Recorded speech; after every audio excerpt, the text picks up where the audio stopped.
Abbie Mackenzie was old Abbie Deal's maiden name, and because the first 8 years of her life were interesting only to her family, we shall skip over them as lightly as Abbie herself used to skip a hoop on the high, crack-filled sidewalks in the little village of Chicago, which stood at the side of a lake where the bulrushes grew.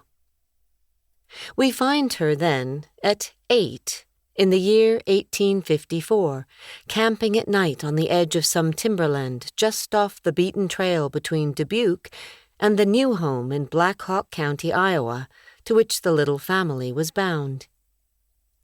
Abbie and a big sister of 15, Isabel, were curled up together under 2 old patchwork quilts in one of the wagons. Another sister, Mary, and a little brother, Basil, were in the other wagon with their mother. 16-year-old James and 11-year-old Denny, the men of the party, were sleeping near the oxen so that the warmth of the animals' bodies would keep them warm.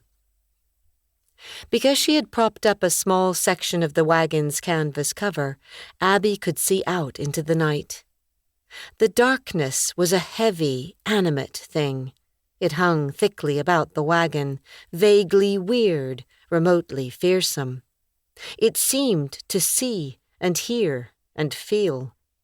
It looked at Abbie with its stars, heard her whispered words with its tree leaves, felt of her warm little body with its cool breeze fingers.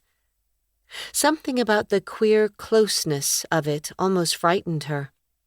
Something about the hushed silence of it made her think of her father, who had died 2 years before. She summoned a picture of him into her mind now, recalling the paleness of his long, thin face, the neatness of his neckcloth, the gentle courtesy of his manner. Thinking of him so, she punched Isabel with an active elbow. "Belle, tell me about Father and Mother."